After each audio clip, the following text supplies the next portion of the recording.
Gosh, it got a little chilly out there. I'll take the chill over the heat of summer out here. At least I can get out. About what I do is talk about symptoms, and I wasn't going to do it out here because I don't want it to trigger anything, but I'm going to go for it. So, this has all been going on for about 15 years now, and after the initial trauma of the events that took place, and I was separate and estranged from my family, there were these moments where it hit me. And I was wasn't like technically an alcoholic, but I was an alcoholic in the sense that I was over drinking and over serving and drinking a lot. But when I went to quit, it wasn't hard to do at all. I just quit one day, and no withdrawals or anything. But during my drinking time, that caused a lot of problems with my wife and kids, and they left me. I don't drink anymore. I don't smoke weed anymore. I don't do any drugs. I chew tobacco is about it. I swear once in a while. But the symptoms started with the first panic attack. I was at the supermarket, and I didn't have any money, and I was making $50 a week running an open mic, and so I was just buying a can of peanut butter and a loaf of bread, because I've had to live off that before, and I know that you got a loaf of bread and a can of peanut butter and water, and you can stay alive. And that's kind of the mode I was in. I was in the market, and all of a sudden, my heart started pounding, and I got that weird feeling, and for the first time, and I was having a panic attack, but I didn't know what it was. I had no idea what it was, and it was very severe. And I sat down at the blood pressure monitor at the pharmacy inside there with just these glassy eyes, and until it passed. And it scared me. And it's been going on ever since. It's some way or another. Now, what I went through, they say that anxiety lives kind of in your chest. And that's where mine was. It's kind of like that weird feeling in your chest, like you get this feeling like something's not right, something's wrong, something's bothering you, and there's almost like a pressure. That pressure, that feeling, parked itself in my sternum, and it was there 24 hours a day, 7 days a week, 365 days a year for right around 5 years. It was just constant. And it wore me down. It wore me out. And I should have went to a therapist, and I don't know why I didn't, because I'm not against therapy. I'm in therapy now again. For some reason, I just never went to see a therapist. I went to the doctor, and they gave me some antidepressants, but I never took that stuff, and I still haven't taken it. I don't want to take it. For me personally, I don't want it. And and it wasn't just one day it went away. It kind of gradually over the next year sort of gradually went away. And one day, after about 6 years, I noticed it wasn't there. But it would still come and go, and it still does. Just that weird feeling in your chest when you've got anxiety.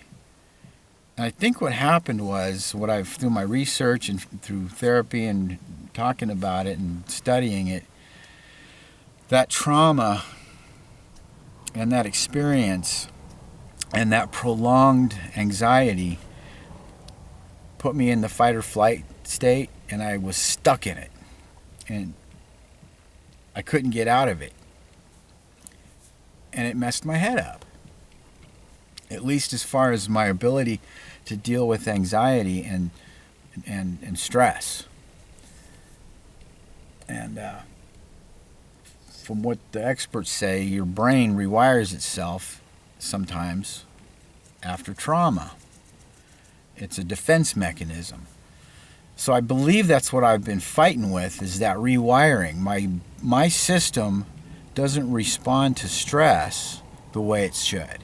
So as far as symptoms go, any little thing is a big thing to me, like even the mildest stomach ache or nauseousness or a headache or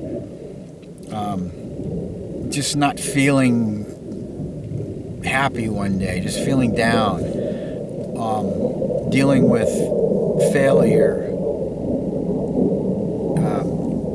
feeling sad, if I hurt myself, if I see a spot on my skin, if something doesn't seem right, my immune system, I guess, or my built-in fight or flight, whatever, it overreacts all the time. So it puts me back in that panic. So I've got like this constant sense of panic that's always with me. And, you know, I've learned coping mechanisms in breathing and in meditation and, you know, distraction and everything I could throw at it. I've been able to sort of manage it. But it's always there. The thing that really has got me, though, is about 8 years ago, the panic attacks started up again. And they're nocturnal. I wake up out of a dead sleep and I feel my heart start to beat faster and faster and faster and faster and harder and harder and harder. And I wake up and it's doing this. Just pounding. And I'm just laying there. I was just sleeping a second ago. And of course I get you get clammy, and I can feel the fight or flight. Like I want to run, but I can't move. It's almost like I almost get catatonic when it happens. And I've ended up in the hospital over it. I've ended up calling the paramedics a bunch of times. By the time they get there, you know, I take some medication and they hook me up and they say, hey, everything looks good, and they leave. Or sometimes I've actually gone to the hospital so they could check me out there. And I've just had hundreds of these things. And they're scary. My mind is telling me when it's happening that my body isn't really designed to handle this. I could go into like cardiac arrest. And it's just super frightening. When you're not moving, you're just laying in bed and my heart's beating like that. But then when it goes away, I'm left with this aura, or what they maybe call the panic attack hangover. This rotten feeling comes over me. It's telling me that I'm dying and that the end is near. And it's kind of this unwell, disconnected feeling. I know that sometimes I get a little spacey. Unnerving feeling. And it almost feels like there's poison. I imagine if you've been poisoned, if somebody put poison in your drink and you drank it and then it starts to come on and you start to realize that you just got poisoned and how that might feel. Sometimes it feels like that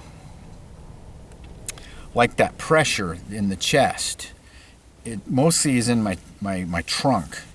This vibration, this uneasiness, this tension. And I have to just wait for it to go away. And it can take a while.